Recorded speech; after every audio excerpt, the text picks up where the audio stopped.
एक सम्राट ने सारे राज्य के चित्रकारों से कहा कि वह राज्य की मोहर बनाना चाहता है जिस पर एक बांग देते हुए मुर्गे का चित्र बना हो। जो चित्रकार सबसे जीवित चित्र बनाएगा वह राज्य का कला गुरु नियुक्त हो जाएगा। दूर दूर से सर्वश्रेष्ठम चित्रकार बोलते हुए मुर्गे की हजारों चित्र बनाकर राजधानी में उपस्थित हुए। राजधानी में एक बूढ़ा कलाकार था। सम्राट ने उसे बुलाया कि वह चुनाव करे कि कौन सा चित्र सर्वश्रेष्ठ है, वही राज्य की मोहर बन जाएगा। उस चित्रकार ने उन हजारों चित्रों के साथ स्वयं को एक बड़े से भवन में बंद कर लिया। शाम होते होते उसने खबर दी कि एक भी चित्र ठीक नहीं बना है, सभी चित्रों में गड़बड़ है, कोई भी चित्र योग्य नहीं है। राजा हैरान हुआ। उसने कहा, तुम्हारा मापदंड क्या है? तुमने किस भांति जांच की है कि चित्र ठीक नहीं है?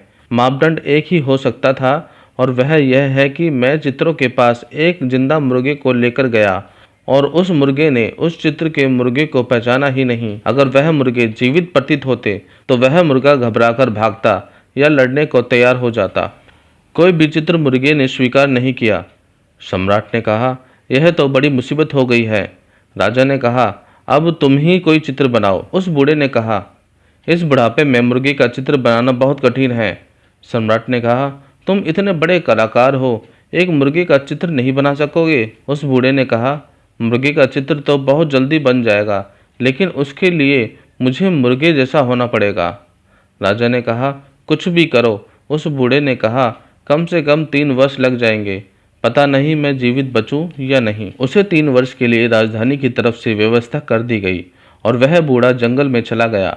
6 महीने बाद राजा ने लोगों को भेजा और उसे पता लगाने के लिए कहा। लोगों ने देखा कि वह बूढ़ा जंगली मुर्गे के पास बैठा हुआ था। 1 वर्ष बीत गया, फिर लोगों को भेजा गया। वह बूढ़ा करीब करीब मुर्गा हो चुका था। उसने उन्हें पहचाना भी नहीं और उनकी तरफ देखा भी नहीं। वह मुर्गे के पास ही बैठा रहा। 3 वर्ष पूरे होने के बाद राजा ने लोगों से कहा कि जाओ उस चित्रकार को लेकर आओ। जब वे गए तो उन्होंने देखा कि वह बूढ़ा तो एक मुर्गा हो चुका है। वह मुर्गे जैसी आवाज़ कर रहा था, मुर्गों के बीच बैठा था और उसके आसपास बहुत सारे मुर्गे थे। वह उस बूढ़े को उठाकर लेकर आए। वह दरबार में पहुंचा। राजा ने कहा कि चित्र कहाँ हैं? उसने मुर्गे की आवाज़ की। राजा ने कहा, पागल, मुझे मुर्गा नहीं चाहिए, मुझे मुर्गे का चित्र चाहिए। तुम मुर्गा बनकर आ गए हो, चित्र कहाँ है? उस बूढ़े ने कहा, चित्र तो अभी बन जाएगा, सामान बुला लें, मैं चित्र बना दूंगा। और उसने घड़ी भर में चित्र बना दिया। और जब मुर्गे कमरे के भीतर लाए गए तो उस चित्र को देखकर मुर्गे डर गए और कमरे के बाहर भागने लगे। राजा ने कहा, क्या जादू किया है इस चित्रकार ने? उस बूढ़े ने कहा, सबसे पहले मुझे मुर्गे के बारे में जानना था, उसके बाद ही मैं मुर्गे की जीवित तस्वीर बना सकता था। इसीलिए मैं जंगल में मुर्गों के बीच में रहा और मुर्गों के बारे में ज़्यादा से ज़्यादा जानकारी एकत्रित की। कहानी से सीख, जब तक हम जीवन के बारे में अच्छे से नहीं जान पाएंगे तब तक हम जीवन का आनंद नहीं उठा पाएंगे।